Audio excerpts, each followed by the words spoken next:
नमस्कार दोस्तों। साल 1999 में रशिया के डॉक्टर एंस मूलदाशेव अपनी टीम के साथ तिबेट पहुंचे। उनका मकसद था दुनिया के सबसे रहस्यमय पहाड़ों में से एक कैलाश पर्वत की खोज। कई हफ्तों की एक्सपीडिशन के बाद जब वे लौटे तो उन्होंने ऐसे दावे किए जिन्होंने पूरी दुनिया में हलचल मचा दी।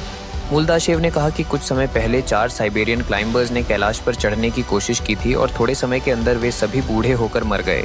उनकी टीम के एक सदस्य सर्जी सेलिवर्स्टोव ने दावा किया कि कैलाश एक टाइम मशीन है जहां समय अलग तरह से चलता है और इंसान जल्दी बूढ़ा हो जाता है। यह भी कहा गया कि कैलाश के पास नाखून और बाल असामान्य रूप से तेजी से बढ़ते हैं।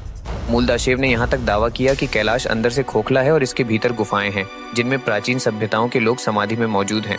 ये दावे इतने वायरल हुए कि आज भी इंटरनेट पर कैलाश खोजते ही ये कहानियां सबसे पहले सामने आती हैं। लेकिन सवाल ये है कि इन दावों में सच्चाई कितनी है? क्या सच में कैलाश के पास समय अलग तरह से चलता है? और अगर माउंट एवरेस्ट जैसे ऊंचे पहाड़ पर हजारों लोग चढ़ चुके हैं तो कैलाश पर आज तक कोई क्यों नहीं चढ़ पाया? आइए इसी रहस्य को समझते हैं।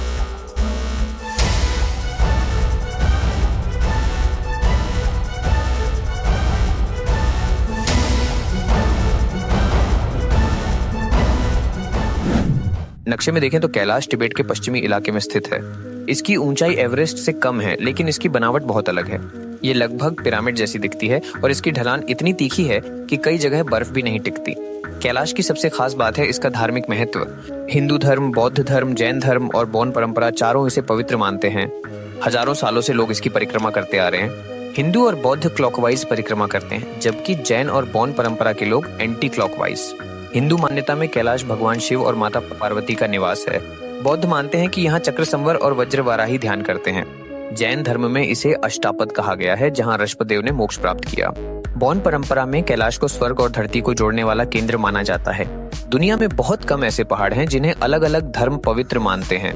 कैलाश के अलावा ऐसा ही एक पहाड़ है श्रीलंका का श्रीपादा, जिसे अलग अलग धर्मों में अलग अर्थ दिए गए हैं। कैलाश के पास 2 झीलें भी हैं, मानसरोवर और राक्षस ताल। दोनों पास पास हैं, लेकिन मानसरोवर का पानी मीठा है और राक्षस ताल का खारा। ये देखने में चमत्कार लगता है लेकिन इसके पीछे पूरी तरह प्राकृतिक कारण है। राक्षस ताल एक बंद झील है जहां पानी तो उड़ जाता है लेकिन नमक और खनिज जमा होते रहते हैं। दूसरी तरफ मानसरोवर का पानी बहाव में रहता है, इसलिए वहां पानी साफ और मीठा बना रहता है। कैलाश के आसपास से 4 बड़ी एशियाई नदियां निकलती हैं जो करोड़ों लोगों को पानी देती हैं। एक ही इलाके से इतनी बड़ी नदियों का निकलना वैज्ञानिक रूप से भी बहुत खास बात है। अब आते हैं पिरामिड जैसी बनावट पर। ये सच है कि कैलाश की शेप बहुत रेयर है, लेकिन इसका मतलब ये नहीं कि इसे प्राचीन सभ्यता या एलियंस ने बनाया। बर्फीले युगों के दौरान ग्लेशियरों ने चट्टानों को काटकर इस तरह का आकार बनाया। दुनिया में ऐसे और भी पहाड़ है जैसे स्विट्जरलैंड का मैटरहॉर्न। सबसे ज्यादा चर्चा टाइम डायलेशन को लेकर होती है। क्या कैलाश पर समय अलग चलता है?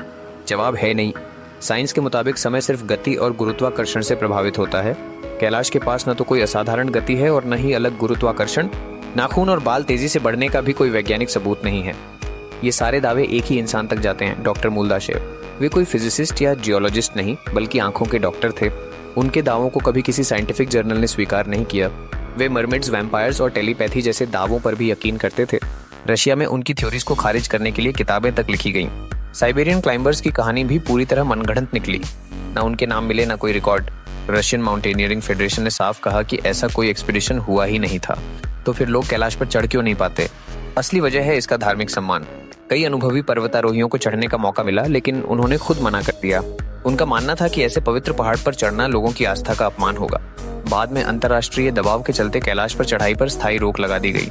सिर दर्द, घबराहट और भ्रम जैसी बातें भी किसी अदृश्य शक्ति की वजह से नहीं बल्कि ऊंचाई पर ऑक्सीजन की कमी से होती हैं। यह हर ऊंचे पहाड़ पर आम बात है। तो दोस्तों, कैलाश पर्वत रहस्यमय जरूर है, पवित्र जरूर है, लेकिन इसके साथ जो टाइम मशीन और सुपरनेचुरल कहानियां जोड़ी गई हैं उनका कोई वैज्ञानिक आधार नहीं है। सच और कल्पना के फर्क को समझना जरूरी है, वरना अफवाहें ही सच बन जाती हैं।